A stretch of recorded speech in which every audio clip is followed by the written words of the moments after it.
to all those serving in the Army and the Marines and the Air Force and the Navy that you have the absolute right to refuse to take part in these criminal wars, and that's a right that all of you should exercise. You have no reason to go put your life on the line and kill and die for profit.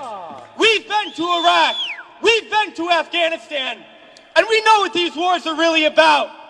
And we joined the military for many reasons. Because we need a college education, because we need a job, because we need health care.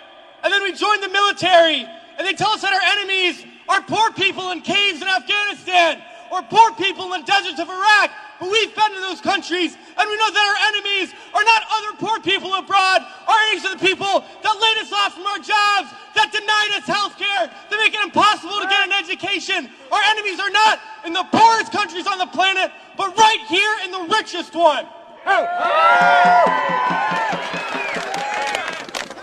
Now these wars, the occupations of Iraq and Afghanistan alone, are costing over $700 million every single day. This is a crime.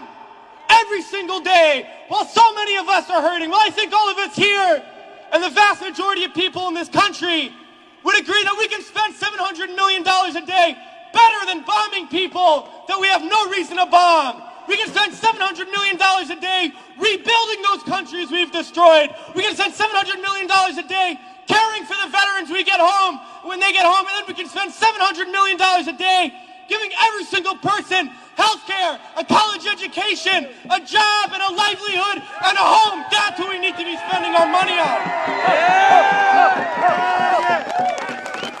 But this government is not going to do that.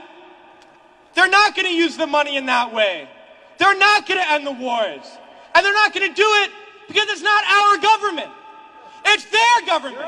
It's the government of the rich. It's the government of Wall Street, of the oil giants, of the defense contractors. It's their government, and the only language that they understand is shutting down business as usual. And that's what we're doing here today, and we're going to continue to do until these wars are over.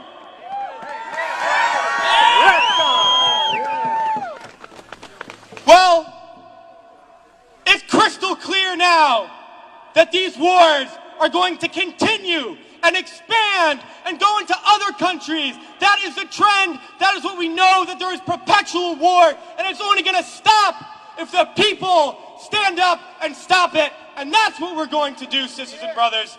And a lot of people ask me, what do we do? Because we all know things are bad. We all see the atrocities on TV. We read about it. We experience it. People always ask, what do I do? Because we always want to know what to do. Do we vote? Do we support a politician? Do we join an organization? What do we do? Well, I'll tell you what we do. It's simple. We fight.